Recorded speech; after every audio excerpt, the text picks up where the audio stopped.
નમસ્તે મિત્રો, સ્વાગત છે તમારું આપણી યુટ્યુબ ચેનલ રત્નોત્તરમાં। તો હવે તેમાં ભરતી મેળાનું આયોજન કરવામાં આવેલું છે, તો ચાલો મેળવી લઈએ ભરતી મેળા વિશે માહિતી। ભરતી મેળાનું સ્થળ છે ઔદ્યોગિક તાલીમ સંસ્થા હાલોલ, મૂળ પાવાગઢ, જૈન મંદિર પાસે, જિલ્લો પંચમહાલ। તારીખ 29/8/2024 અને ગુરુવારે, સમય સવારે 10:30 કલાકે।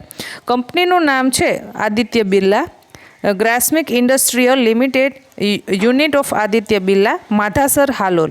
એમાં 10મું પાસ, 12મું પાસ અને આઈટીઆઈમાં કોઈપણ ટ્રેડમાં તમે કરેલું હોય તો તમે આના માટે લાયક ગણાશો।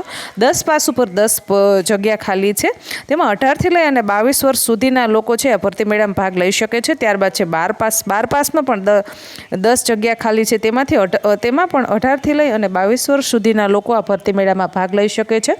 ત્યારબાદ છે આઈટીઆઈ કોઈપણ ટ્રેડમાં, એટલે કે તમે ઇલેક્ટ્રિશિયન છે, વાયરમેન છે, ફિટર છે, ટર્નર છે, કોપા છે, કોઈ પણ સિવિલ છે, કોઈ પણ તમે ટ્રેડમાં કરેલું હોય આઈટીઆઈ, તો તમે છે ભરતી મેળામાં ભાગ લઈ શકો છો। સારી બાબત એ છે કે આમાં કોઈ પણ પ્રકારનો અનુભવ માંગવામાં આવેલું નથી, કોઈ પણ પરીક્ષા લેવામાં આવશે નહીં। ભરતી મેળાના અંદર જે તે કંપની ત્યાં ઉપસ્થિત રહેશે, ત્યાં તમારી લાયકાત અને મેરિટના ધોરણે તમને છે નોકરી આપવામાં આવશે।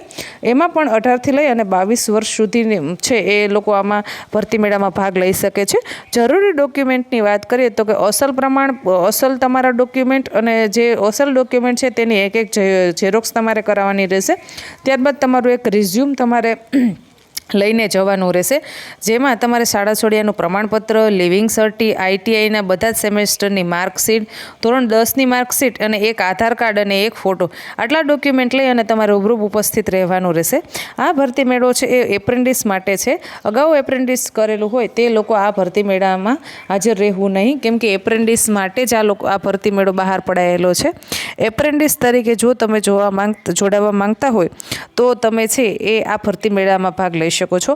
આશા રાખું છું કે તમને આ માહિતી પસંદ આવી હશે। માહિતી પસંદ આવી તો વિડીયોને લાઈક કરો, વધુને વધુ લોકો સુધી શેર કરો, જેથી કરીને 10 પાસ, 12 પાસ અને આઈટીઆઈ કરેલ હોય તે લોકો છે એ એપ્રેન્ટિસશીપ ભરતી મેળામાં છે એ જઈ અને એક રોજગારીની તક મેળવી શકે। ધન્યવાદ।